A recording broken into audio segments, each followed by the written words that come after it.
Chaser Report is recorded on Gadigal land. Striving for mediocrity in a world of excellence. This is the Chaser Report. Hello, yes, you are listening to the Chaser Report, back again for another one of our weekly Best of January 2023 summer series where we're playing our favourite interviews from the last year. I'm Lachlan Hodson. Charles and Dom will be joining you shortly, and they'll be joined by another one of our favourite guests we had last year. It's one that I was pretty stoked that we actually managed to get on the show. He was a leader, or he still is a leader of one of the national parties. We couldn't get a Liberal leader in. We obviously couldn't get a Labor leader in, and we didn't want a UAP leader in, but we got the Greenie. We got Adam Bandt, leader of the Greens, to join this show. He happily humoured Charles and Dom by answering all of their questions, and even the ones that he'd previously told other journalists to Google. So that was one of our favourite interviews from last year, and we hope that you enjoy listening back to it. But before I pass on to those three, I've got a very important announcement to make. Do you remember this song? Cold makes me hot. Cold makes me come. We've all heard that song before, and we all love it. But you know what? It doesn't have the cultural credibility that I think it deserves. Sure, it was top of the iTunes hit charts, but there's one more chart that it needs to be the top of, and that's Triple J's Hottest 100, which voting closes for on Monday, the 23rd of January. So that's a couple of days now for you to get some last minute votes in to make sure that this song is in the Hottest 100. There'll be a link in the description of this episode where you can go to and enter our song in. I'll come clean and I'll confess that it's not actually technically in Triple J's shortlists. You have to enter it manually. You have to type in Coal Makes Me Come by The Chaser. Yes, this is the song I want to submit. And then it'll show up in your votes for the Hottest 100. But if we can get enough of these manual votes in, we'll be well on our way to conquering Australia's music industry and getting whatever prize money that there is for that. If you're still looking for some reasons to vote, one, you can match fix. We're on Sportsbet, so you can put in a vote and then you can bet on us being in the top 100 and make some easy money. And Sportsbet's unethical anyway, so match fixing is good. Number two reason is because Paul Scott Morrison didn't win an election last year, so it'd be really nice if he could leave a legacy this way, because that's what he's always wanted. Number three, if we win, Charles Firth has promised to do a streak in front of Parliament House. The full Monty. Is that slang? Is that naked? He'll do a naked streak if we win across the Parliament House. Maybe this is going to take away some of the people who want to vote. But I told him that. I said, Charles, don't do this. I think he just wants to. So, give him this opportunity. Those are your three reasons to vote. Again, Coal Makes Me Come, a manual vote, and we'll win Triple J's Hottest 100. Okay. Thank you very much for indulging me there. Have a proper episode of the show. Enjoy. We're joined now by Adam Bandt, the leader of the Greens. Adam, welcome. Thanks for having me. Now, this election's turning out to be a bit of a cost of living election, so I do have a bit of a gotcha question to start off this interview, which is how much is the cost of a litre of oat milk? Of oat milk? Yeah. It's organic or non-organic? He knows more about this than you, Charles. I'm going to have to Google it. Organic and virtuous, if that's possible. Yeah, cruelty-free oat milk. You don't want those poor oats suffering. Yeah, well, it depends whether it's the oats have been grown in Fitzroy or imported from elsewhere, though. I can send you a spreadsheet if you like. All right. I'm just wondering, Adam, we're very grateful that you're Actually, here. can I just say, I've just Googled it, $47 a litre. Is that true? That cannot be true. Oh, no, that's for like 12 litres. Okay, yeah. That's right. Sorry, go on. I'm just wondering, Adam, I'm very grateful that you're here, but Why did you join the Chaser Report? Are your advisors very confident about the election? Isn't this where the election's decided? That's what they told me. Yes, That's definitely true. Yeah, and there's no opportunity for you to stuff up and go backwards. Well, there's still time. When they tried the gotcha question on you, Adam, you now famously said Google it. Why would you support a multinational evil corporation like Google? Haven't you just given them more customers? Yes. You think Bing it, mate, rolls off the tongue better? I'm not quite. DuckDuckGo it? Yeah, well, look, plenty of alternatives. I now say go to your search engine of choice. So especially when I'm on the ABC. Look, the big policy that you've launched in the last couple of weeks that I have been completely activated by and frankly is the reason why you're on this podcast is this whole artist wage policy that you've got where you're going to just pay artists to create, right? Now, the question I have is, okay, that's good. I like that idea. I like the idea that, you know, Dom's brother is an artist. Like, he'll get to sort of get some money and, you know, won't have to live sale to sale. But what about really bad artists? Like, how do you distinguish? Does Centrelink sort of, you bring around some of your artwork and they judge you? Like, how do you get rid of really bad artists? 'Cause you don't want to be funding them. I think, you know, I don't know that I want the government to be the arbiter of what's good and bad art. And, you know, I reckon my taste might even be a little bit better than Scott Morrison's when it comes to that. But even so, I think you've got to leave that in the hands of those who know best, Ian. No, I disagree because my 11-year-old thinks he's a fucking genius when it comes to art, and he's not. There's no concept of how to properly create perspective and things like that. And you're going, no fucking way. Like, he doesn't deserve a dime. Well, I hear you with 5 and 6 year olds who bring home their amazing masterpieces every day. I know you. I understand. I feel that pain, but we're probably going to limit this to people who are finished primary school at the very least. All right. Well, you know, your other son, Charles, could do it. Adam, does this notion of a wage for artists, does it apply to washed-up satirists who used to be on the government teat at the ABC? Can we get back on that sweet public money here at the Chaser? Well, we are talking about minimum wage here, so I'll leave it up to you to work out what that means for you. Huge increase. Whether that's a good increase for you. That's not unattractive. You don't realise we're doing a podcast, Adam. Yeah, no, you're promising $88 a day, I think, as a minimum. Yeah, that is much better than most of the podcasting industry. Yeah, I mean, won't we become a nation of podcasters on your watch? Maybe we need a podcasters union. Imagine how long those conversations would. Well, actually, talking of unions, the Fair Work Commission is going to have a wage case just shortly after the election. Yesterday, Anthony Albanese got into all sorts of trouble saying that workers shouldn't go backwards.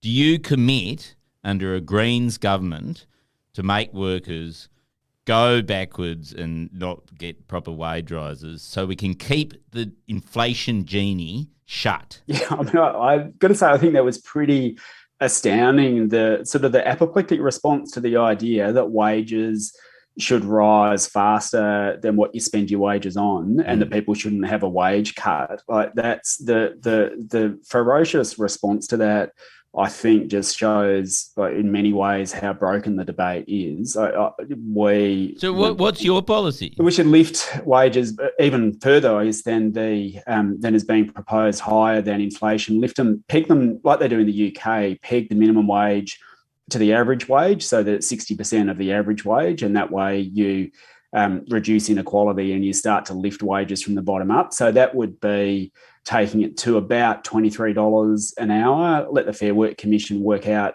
the time frame to phase that in over, but that's more than what's being proposed at the moment. But we have a situation in Australia where you could be working on minimum wage, and especially if you've got kids, you'd still be working full-time on minimum wage and living below the recognised poverty line, and I mean, that's just wrong. So we've got a really strong platform to lift minimum wages, lift it from the bottom up, lift income support from the bottom up. And that's how you tackle, in part, cost of living, but also tackle rising inequality.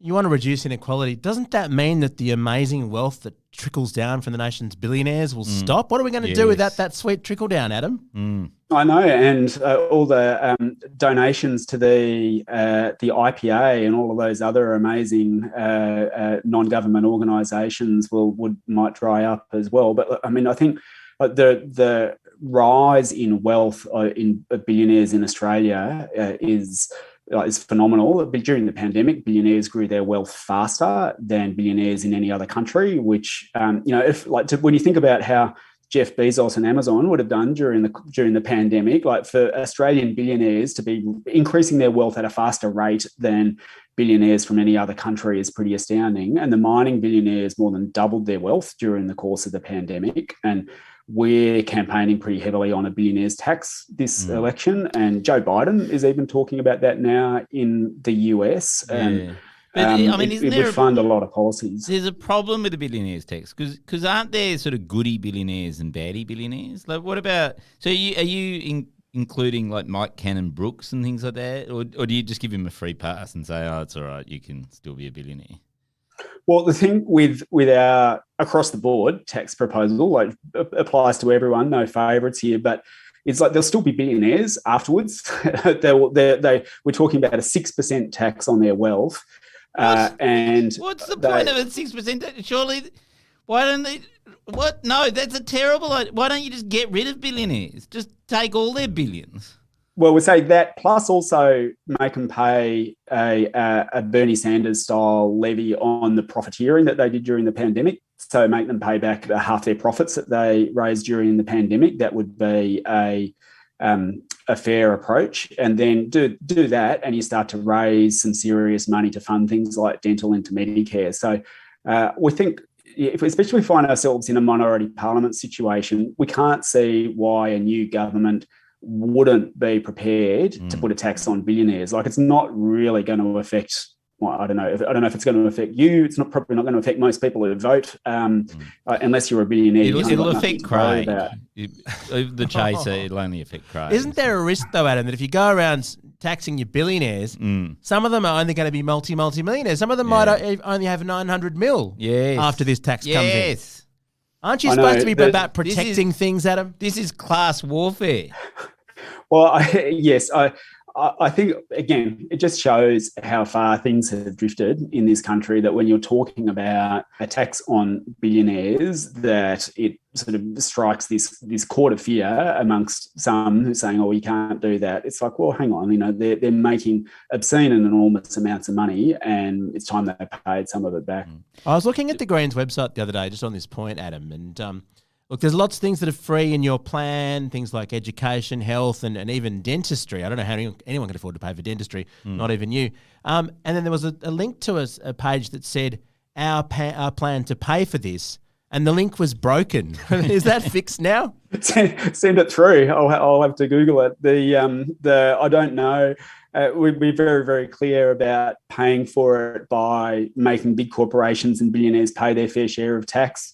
There's a significant amount of money to be paid, to be made just by closing loopholes. I mean, we're giving $10 billion a year, for example. Like, anyone who pays taxes is contributing to giving $10 billion a year to the fossil fuel industry to do things like buy cheap diesel fuel. Now, I would much rather that Clive Palmer pay the same tax on his petrol that everyone else pays, and that we use it to fund getting dental into Medicare. So we've run the ruler over it, got it costed by the Parliamentary Budget Office, and you can fund things like getting dental into Medicare by stopping the handouts to the big corporations and billionaires and making them pay tax. I mean, like, we're in a situation where 1 in 3 big corporations in Australia pays no tax at all, right? And pays no tax at all, and that's wrong. And they're the kind of loopholes we want to close. But they're the companies that keep Australia going, Adam. Like, why do you hate Australia? Well, in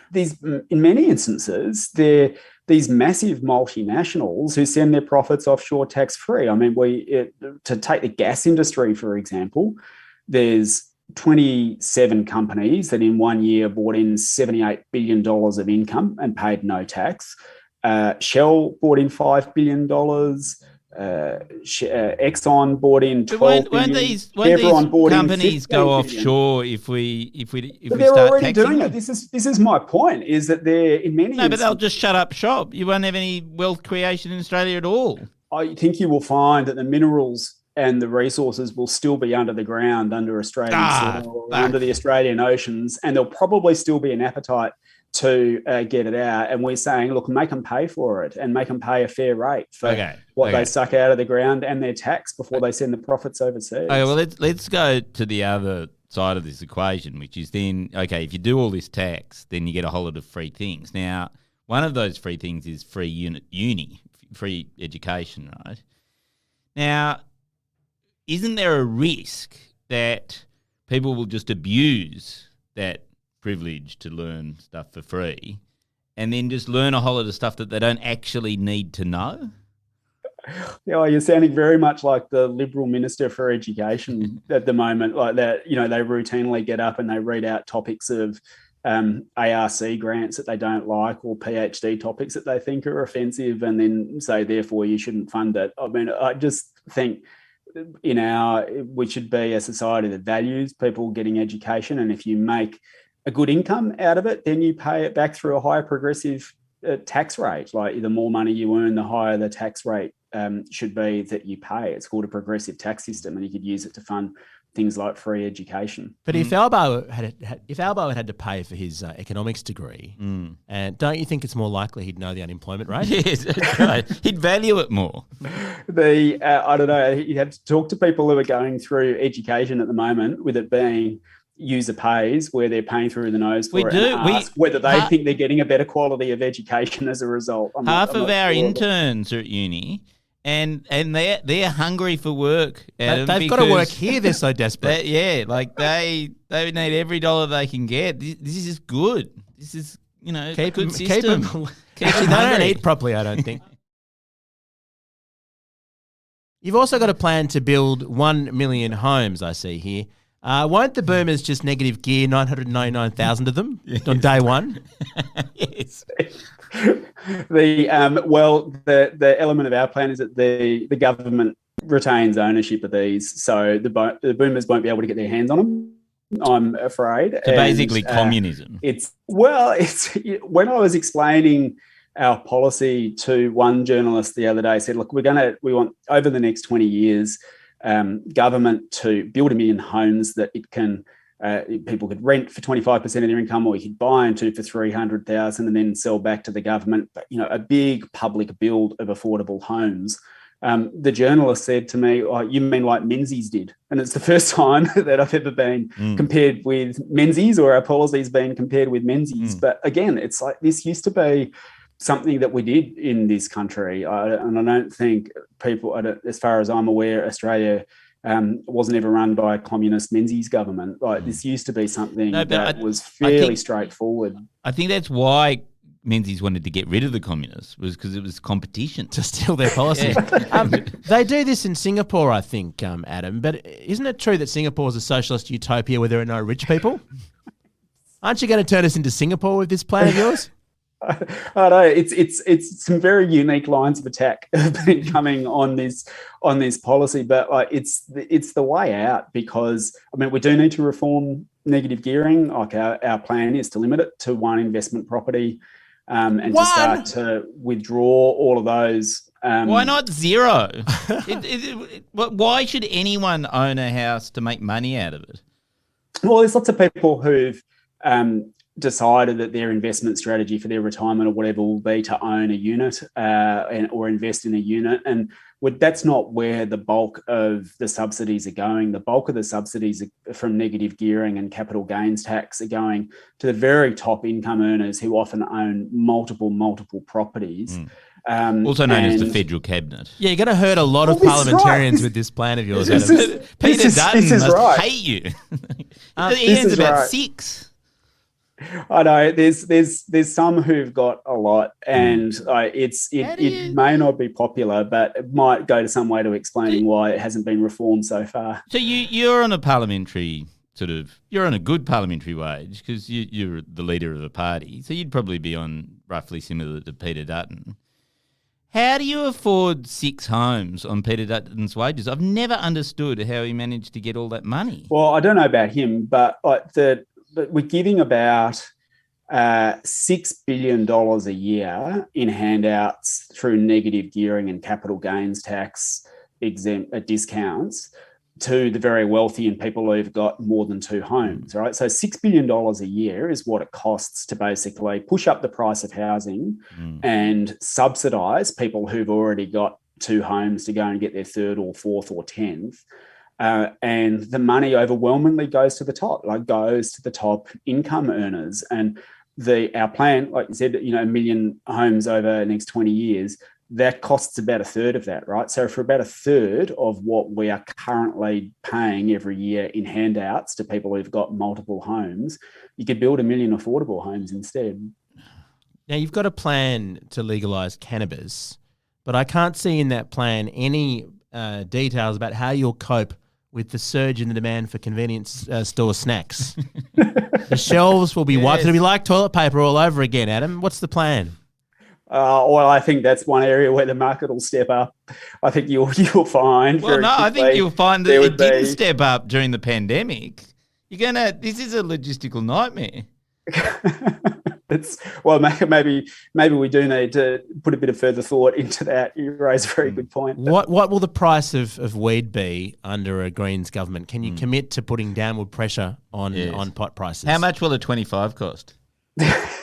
Well, it's there is, sadly, it is under our model, it's going to be regulated. So there will be the opportunity for it to start to be taxed. So I can't give you the exact tax rate at the moment, but it's certainly going to be more available under our model. And in the ACT, they've already taken steps towards decriminalising personal use and personal possession, and the world hasn't ended there. And as far as I'm aware, the 7-Elevens are still doing all right and have stepped up and filled that void that you were talking about. So I think it's working in the ACT. It'll probably work in the rest of the country as well. Can you commit, though, to your artist's wage being sufficient to afford pot? Yes. Well, minimum wage, it's minimum wage, and so I guess we don't like dictating how people want to spend their money. So if you can make ends meet, then go for it.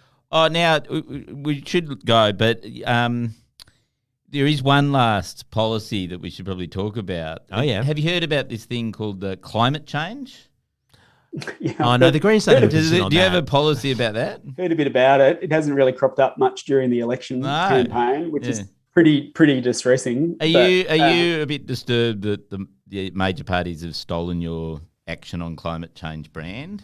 Well, if only, that would be a pretty good scenario. We spent most of last year saying oddly that we found ourselves in agreement with Boris Johnson, which is again not a place I'd ever thought I'd be, but at least in the lead up to the climate summit, he was there saying we need to get out of coal. Joe Biden was going around trying to get the world to sign up to cut its gas usage, and there's just crickets from Liberal and Labor here. And it's even worse. They're now saying we'll open up even more coal mines, more gas projects. And, just the one gas project like the Beetaloo Basin in the Northern Territory would increase Australia's pollution by 13%. So we're having this debate about these targets that are sort of too little, too late from Liberal and Labor. And they're trying to bury the fact that they want to make it even worse by opening up more coal and gas. And that, to me, in a climate crisis is pretty distressing, and we're doing our best to sort of